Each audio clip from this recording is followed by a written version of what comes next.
धर्मपुरी नर्मदा घाटी के डूब प्रभावितों ने शुक्रवार को ट्रैक्टर रैली निकालते हुए मांगों को पूरा करने की मांग की। ट्रैक्टर रैली के माध्यम से प्रभावितों ने विभिन्न स्थानों पर पहुंचकर सभाएं की, जिसमें मांगों को लेकर आवाज बुलंद की गई।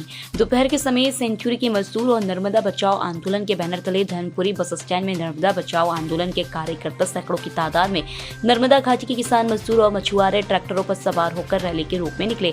रैली बड़वानी से शुरू होकर ठीकरी खलघाट होते हुए धर्मपुरी पहुंची। वहीं धर्मपुरी से निसरपुर के लिए रैली आगे बढ़ी। इस रैली में दो प्रभावित जनता सहित सामाजिक कार्यकर्ता मेधा पाटकर भी रैली में मौजूद रहीं और उन्होंने सभाओं को भी संबोधित किया। इस रैली के माध्यम से विशेषकर किसानों की उपज का सही दाम और स्वामीनाथन कमेटी की रिपोर्ट लागू करने, डूब प्रभावितों के विभिन्न मुद्दे, 2023 में आई डूब से प्रभावितों को न्याय सहित अन्य विषयों को उठाया गया। संपूर्ण रैली मार्ग में राजस्व विभाग के आला अधिकारी सहित धामनोद, धर्मपुरी, मनावर की पुलिस बल मौजूद रहा। आज धरना नहीं है, हमारी ट्रैक्टर रैली आज चल रही है और बड़वानी से कल सुबह निकलकर ये ट्रैक्टर रैली अभी धर्मपुरी पहुंची है और गांव-गांव के प्रतिनिधि, किसानों के, मजदूरों के, कुम्हार, धनगर, दुकानदार सब हमारे साथ आए, क्योंकि इस साल जो नर्मदा में डूब आई है वो एक किसानों के और सभी जिनको हम किसान ही मानते हैं, मछुआरों को भी, इन सब की दृष्टि से बहुत गंभीर मुद्दा है।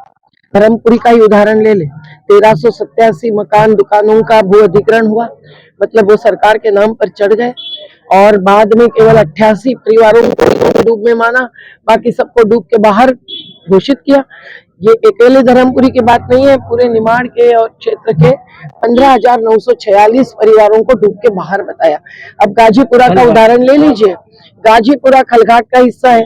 गाजीपुरा के बहुत सारे मकान 2013 में भी डूब गए थे, लेकिन बाद में उन्होंने वो डूब में नहीं है ये कहना चालू किया।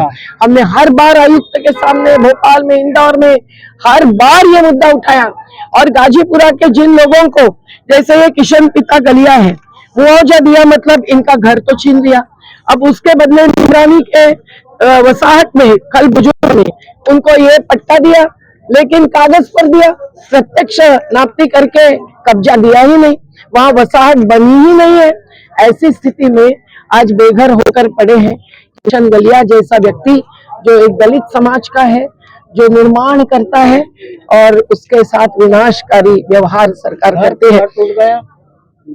उठ गया तो आज ऐसा है, ये बेघर होकर खुले में पड़ा है अपने बाल बच्चों के साथ, पर इनको राहत भी एक पैसा नहीं दी है। ये राहत हमने चर्चा करके मंजूर करवाई, जो अधिकार था राजस्व विभाग का, आरबीसी का डॉक्यूमेंट है उसके तहत, लेकिन चकित है कि धर्मपुरी में भी 15% लोगों को ही राहत मिली है, बाकी लोगों को राहत भी नहीं मिली है। तो यहाँ का वार्ड 10, 11, 12 और वार्ड 2 जो डूब में आया है, जो हमने देखा कब्रिस्तान भी डूब में आया है, और वहां जो पहले से ही लेवल्स लगाई थी वो लेवल्स भी गलत साबित हुई है। और ये सब खेल हुआ है, सरकार ने एक साजिश चलाई कि पुनर्वास पूरा होकर दिखाना और फिर बांध ऊपर ले जाना। और जिस दिन बारिश आई सबसे ज्यादा, उस दिन अलग अलग बांधों का पानी भी साथ में आया। ओंकारेश्वर में आदि गुरु की मूर्ति बिठाने तक शिवराज सिंह सरकार ने भी गेट नहीं खोले, जब खोले तब नीचे के 700 मकान और दुकान ध्वस्त हो गए। सरदार सरोवर के गेट नहीं खोले समय पर, क्योंकि प्रधानमंत्री का जन्मदिन मनाने का प्लान था, और जब खोले तब नीचे भरूच और अंकलेश्वर के शहर, तीर्थ, खेत, उद्योग सब प्रभावित हो गए। तो ये जो हकीकत है एक बड़े बांध की, जिसमें 50,000 लोगों का पुनर्वास तो हमने ले लिया, पर जो बाकी थे उनके लिए जब हमारा संवाद और संघर्ष जारी था, तब आज हजारों का पुनर्वास अब बाकी है। ये साबित हुआ है और सरकार की पोल खोल हो गई है। तो हम लोग आज चेतावनी दे रहे हैं कि जिनको राहत नहीं मिली है उनको तत्काल राहत दी जाए, लेकिन नुकसान की पूरी भरपाई शिवराज सिंह जी ने अपने भाषण में खरगोन सभा के प्रॉमिस की थी, वो पूरी हक है, कानूनन मिलनी चाहिए। और उसके आगे जाकर सबका पुनर्वास पूरा होना चाहिए, वो कुम्हार हो कि धनगर हो कि मछुआरे हो। मछुआरों का संघ है 31 सोसाइटियों का जो प्रस्तावित है, लेकिन उसको आज तक पंजीयन नहीं दिया, जबकि राज्य सरकार का कर्तव्य है, हक है। महाराष्ट्र ने दिया है, नावड़ियां दी है, जाल दी है, गाड़ियां दी है महाराष्ट्र ने, और यहाँ कुछ भी नहीं दे रहे हैं।